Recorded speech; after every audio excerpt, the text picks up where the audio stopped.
की त्या मकरंदाचा तो भुंगा जसा आहे तो बाहेर येतो, त्याचा सुगंध तो घेतो, पण तिथेच असलेल्या बेडकाला मात्र ते उपभोगायला मिळत नाही. का उपभोगायला मिळत नाही? तिथेच तो निर्माण झाला, दोघांचा जन्म एकाच ठिकाणी झाला, पण त्याच्यापासून तो वंचित झाला. का तर त्याची वृत्ती तशी नाही. आपलं तसंच झालं. भगवान परमात्मा आपल्या हृदयामध्ये आहे बरं का, आणि आपल्या आता पंढरपूरमध्ये आपण चाललो आहे, हे आपण भ्रमरच आहोत.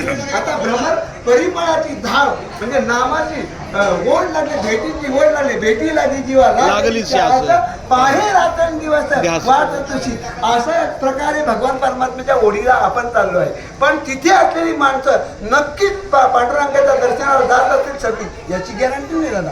का तर सगळीच माणसं परमार्थ करणारी नसतात आणि सगळीच माणसं जाणणारी नसतात. आता आपण म्हणत असतो पंढरीशी लोक नाही अभिमान, नाही का, पाया पडायचे नाही एकमेका. खऱ्या अर्थानं कधी कधी आपण म्हणतो पंढरीच्या लोकांना नाही अभिमान, पाया पडायचे एकमेका. पंढरीच्या लोकांना नाही, पंढरीशी लोकांना अभिमान नाही. कोण पंढरीतला तुमच्या पाया पडणार येणार आहे? नाही नाही नाही. पंढरीला गेल्यानंतर आपली वृत्तीच अशी होते की अंतर्बाह्य आपलं विसरून जातं, नाही का. आणि जसं मृदू सवाय नवनीत तैसे सज्जनाचे चित्त, अशा प्रकारचं आपलं चित्त मावळ होते. आता रस्त्यात चालत आपण प्रत्येकाला कोणाची लाच लागते, माऊली माऊली माऊली माऊली, नाही का, माऊली माऊली माऊली, असू द्या माऊली असू द्या माऊली, म्हणजे काही जरी झालं तरी माऊली माऊली माऊली माऊली, या माऊलीच्या नामानं तल्लीन असल्या कारणानं आपला